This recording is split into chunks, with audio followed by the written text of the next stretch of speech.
എറണാകുളത്ത് CSR ഫണ്ടിന്റെ പേരിൽ തട്ടിപ്പ് നടത്തിയ സംഭവത്തിൽ അന്വേഷണം ക്രൈംബ്രാഞ്ചിന് കൈമാറും. പോലീസിന്റെ പ്രാഥമിക അന്വേഷണത്തിന് ശേഷമാകും അന്വേഷണം ക്രൈംബ്രാഞ്ചിന് കൈമാറുക.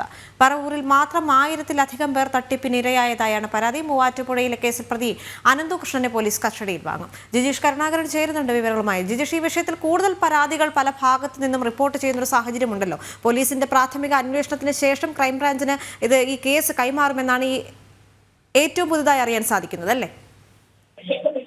ദേവിക, സമാനമായ കൂടുതൽ പരാതികൾ ഉയരുന്ന പശ്ചാത്തലത്തിലാണ് ക്രൈംബ്രാഞ്ചിന്റെ അന്വേഷണത്തിന്റെ പരിധിയിലേക്ക് കൂടി ഇതുമായി ബന്ധപ്പെട്ട കേസ് പോകുന്നത്. കാരണം നേരത്തെ മൂവാറ്റുപുഴയിലായിരുന്നു ഏറ്റവും അധികം പരാതികൾ ലഭിച്ചിരുന്നത് എങ്കിൽ സമാനമായ പരാതി പറവൂരിൽ നിന്ന് ലഭിച്ചിട്ടുണ്ട്. മാത്രമല്ല, കേരളത്തിന്റെ വിവിധ ഭാഗങ്ങളിൽ ഇയാൾക്കെതിരെ പരാതികൾ വരികയാണ്. ഇതുപോലെ തന്നെ, അതായത് 50,000 രൂപയും 60,000 രൂപയും എല്ലാം തന്നെ ഇരുചക്ര വാഹനങ്ങൾ പകുതി വിലയ്ക്ക് CSR ഫണ്ടിലാണ് ഇത്തരത്തിലുള്ള ഒരു ആനുകൂല്യം നൽകുന്നത് എന്നെല്ലാം ചൂണ്ടിക്കാണിച്ചുകൊണ്ടായിരുന്നു ആളുകളിൽ നിന്ന് പണം വാങ്ങിയത്. എന്നാൽ 3 മാസത്തിനുള്ളിൽ ഇരുചക്ര വാഹനങ്ങൾ നൽകാമെന്ന് പറഞ്ഞിരുന്നെങ്കിലും ഈ സമയപരിധിയുടെ പല മടങ്ങ് കഴിഞ്ഞിട്ടും തിരിച്ച് ഈ വാഹനങ്ങൾ നൽകിയില്ല. തുടർന്നാണ് പല ഭാഗങ്ങളിൽ നിന്ന് ആളുകൾ പരാതി നൽകുന്നത്. ആദ്യം മുഖ്യമന്ത്രിക്ക് ഒരു പരാതി ലഭിക്കുന്നു. ആ പരാതിയുടെ അടിസ്ഥാനത്തിലാണ് അന്വേഷണം ആരംഭിക്കുന്നത്. അന്ന് ഇയാളുടെ അക്കൗണ്ടിലുണ്ടായിരുന്ന 3 കോടിയോളം രൂപ മരവിപ്പിച്ചിരുന്നു. അന്വേഷണ സംഘം മരവിപ്പിച്ചുകൊണ്ടാണ് അന്വേഷണത്തിന് തുടക്കമിട്ടത്. അനന്തകൃഷ്ണന്റെ 2 അക്കൗണ്ടുകളിലായി 3 കോടി രൂപ മരവിപ്പിച്ചു.